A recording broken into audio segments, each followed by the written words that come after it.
श्री कृष्णा भक्तजनों, तो आज हम कार्तिक के महात्म में छठा अध्याय सुनेंगे। इसमें गुणवती का कार्तिक के व्रत के पुण्य से सत्यभामा के रूप में अवतरण हुआ था।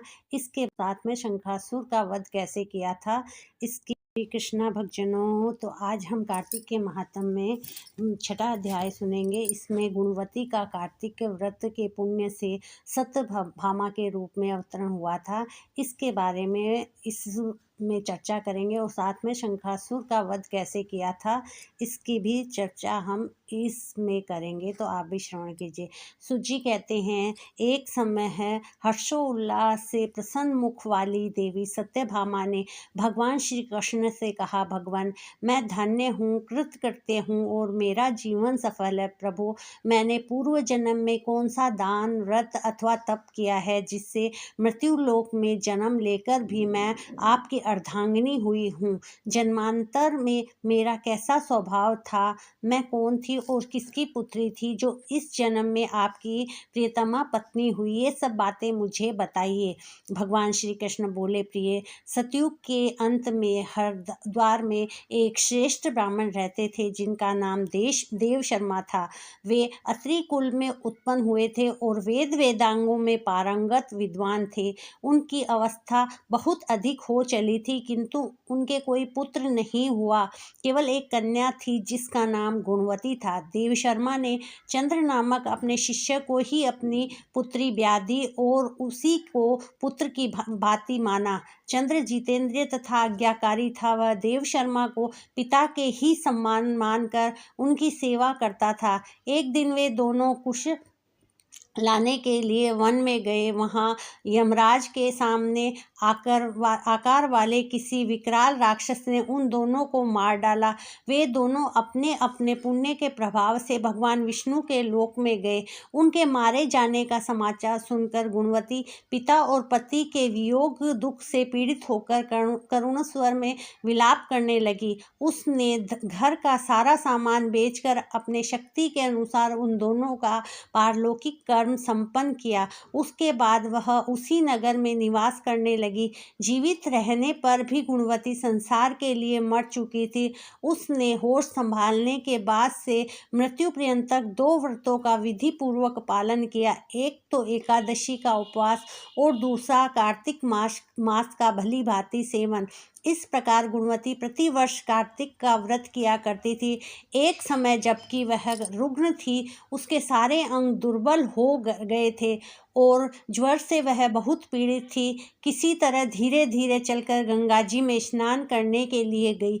जो ही जल के भीतर घुसी, शीत से पीड़ित हो कांपती हुई गिर पड़ी। उस व्याकुलता की दशा में ही उसने देखा आकाश से विमान उतर रहा है। मृत्यु के पश्चात वह दिव्य रूप से उस विमान पर बैठकर बैकुंठ लोक को चली गई। कार्तिक व्रत के पुण्य से वह मेरे समीप रहने लगी। तदंतर ब्रह्मा आदि देवताओं की प्रार्थना से जब मैं इस पृथ्वी पर आया, तब मेरे साथ मेरे समस्त पार्षद भी यहाँ आए। भामिनी, ये सब यदुवंशी मेरे पार्षद गण ही हैं। पूर्व जन्म के देव शर्मा ही तुम्हारे पिता सत्राजित हुए और वे चंद्र नामक ब्राह्मण ही इस जन्म में अक्रूर हुए हैं, तथा तुम वही कल्याणमयी गुणवती हो। कार्तिक व्रत के पुण्य से तुम मेरे लिए अधिक प्रसन्नता देने वाली बन गई। पूर्व जन्म में तुमने जो मेरे मंदिर के द्वार पर तुलसी की वाटिका लगा रखी थी, उसका फल है कि इस समय तुम्हारे आंगने में यह कल्पवृक्ष शोभा पा रहा है। तुमने जो मृत्यु पर्यंत कार्तिक व्रत का अनुष्ठान किया है, उसके प्रभाव से तुम्हारा मुझसे कभी भी वियोग नहीं होगा। प्रिय, पूर्व काल में राजा पृथु और महर्षि नारद का इस विषय में जो संवाद हुआ है, उसको सुनो। पृथु के पूछने पर नारद जी ने इस प्रकार कहना आरंभ किया। प्राचीन काल में शंख नामक एक असुर था जो समुद्र से उत्पन्न हुआ था। उसने इंद्र आदि समस्त लोकपालों को अधिकार छीन लिए। देवता मेरुगिरी की दुर्गम कंदराओं में छिपकर रहने लगे। उस समय दैत्य ने विचार किया, यद्यपि मैंने देवताओं को जीत लिया है, तथापि वे बलवान दिखाई देते हैं। तब इस विषय में मुझे क्या करना चाहिए? यह बात तो मुझे अच्छी तरह मालूम है कि देवता वेद मंत्रों के बल से ही प्रबल प्रतीत होते हैं, अतः मैं वेदों का ही अपहरण करूँगा। इससे सब देवता निर्बल हो जाएँगे। ऐसा निश्चय करके वह दैत्य ब्रह्मा जी के सत्यलोक में शीघ्र ही वेदों को हर लाया। उसके द्वारा ये लाए जाते हुए वेद भय से उसके चंगुल से निकलकर भागे और यज्ञ मंत्र एवं बीजों के साथ जल में समा गए। शंखासुर उन्हें ढूंढता हुआ समुद्र के भीतर घूमने लगा, किंतु उसने कहीं भी एक जगह वेद मंत्रों को नहीं देखा।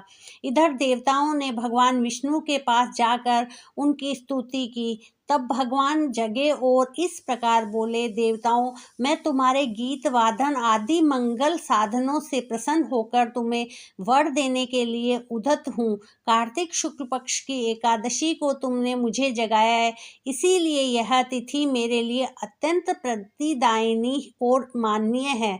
शंखासुर के द्वारा हरे गए संपूर्ण वेद जल से स्थित है। मैं सागर पुत्र शंख का वध करके उन वेदों को अभी लाए देता हूँ। इस कार्तिक मास में जो श्रेष्ठ मनुष्य प्रातः काल स्नान करते हैं, वे सब यज्ञ के एवं व्रत स्नान द्वारा भली भांति नहा लेते हैं। आज से मैं भी कार्तिक में जल के भीतर निवास करूँगा। तुम सब देवता भी मुनीश्वरों सहित मेरे साथ जल में आओ। ऐसा कहकर मछली के समान रूप धारण करके भगवान विष्णु आकाश से जल में गिरे। फिर शंखासुर को मारकर भगवान विष्णु बद्री वन में आ गए और वहाँ उन्होंने संपूर्ण ऋषियों को बुलाकर इस प्रकार आदेश दिया, मुनीश्वरों, तुम जल के भीतर बिखरे हुए वेद मंत्रों की खोज करो और जितनी जल्दी हो सके उन्हें सागर के जल से बाहर निकाल कर लाओ। तब तक मैं देवताओं के साथ प्रयाग में ठहरता हूँ। तब उन तपोबल संपन्न महर्षियों ने यज्ञ और बीजों सहित संपूर्ण वेद मंत्रों का उद्धार किया। उन्होंने जितने मंत्र जिस ऋषि ने उपलब्ध किए वही उन मंत्रों का उस दिन से ऋषि माना जाने लगा। तदंतर सब ऋषि एकत्र होकर प्रयाग में आ गए। वहाँ उन्होंने ब्रह्मा जी सहित भगवान विष्णु को उपलब्ध हुए सभी वेद मंत्र समर्पित कर दिए। सब वेदों को पाकर ब्रह्मा जी बड़े प्रसन्न हुए। उन्होंने देवताओं और ऋषियों के साथ प्रयाग में अश्वमेघ यज्ञ किया। यज्ञ समाप्त होने पर सब देवताओं ने भगवान से यह निवेदन किया। देवता बोले, देवाधिदेव जगन्नाथ, इस स्थान पर ब्रह्मा जी ने खोए हुए वेदों को पुनः प्राप्त किया है और हमने भी यहाँ आकर प्रसाद से यज्ञ भाग पाए हैं। अतः यह स्थान पृथ्वी पर सबसे श्रेष्ठ पुण्य की वृद्धि करने वाला एवं भोग और मोक्ष प्रदान करने वाला हो। साथ ही यह समय भी महापुण्यमय और ब्रह्मघाती आदि महापापियों की भी शुद्धि करने वाला हो तथा यह स्थान यहाँ दिए हुए दानों को अक्षय बना देने वाला भी हो।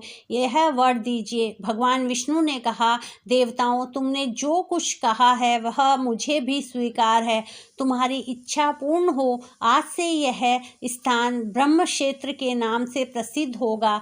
सूर्यवंश में उत्पन्न राजा भागीरथ यहाँ गंगा को ले आएंगे और वह यहाँ सूर्य कन्या यमुना से मिलेंगे। ब्रह्मा जी और तुम सब देवता मेरे साथ यहाँ निवास करो। आज से यह तीर्थराज के नाम से विख्यात होगा। तीर्थराज के दर्शन से तत्काल सब पाप नष्ट हो जाएंगे। सूर्य जब मकर राशि में स्थित होंगे उस समय यहाँ स्नान करने वाले मनुष्य के सब पापों का यह तीर्थ नाश करेगा। यह काल भी मनुष्य के लिए सदा महान पुण्य फल देने वाला होगा। माघ में सूर्य के मकर राशि में स्थित होने पर यहाँ स्नान करने से सालोक्य आदि फल प्राप्त होंगे। देवादिदेव भगवान विष्णु देवताओं से ऐसा कहकर ब्रह्मा जी के साथ वहीं अंतर्ध्यान हो गए। तत्पश्चात इंद्रादि देवता भी अपने अंश से प्रयाग में रहते हुए वहां से अंतर्ध्यान हो गए। जो मनुष्य कार्तिक में तुलसी जी के जड़ के समीप श्री हरि का पूजन करता है वह इस लोक में संपूर्ण भोगों का उपभोग करके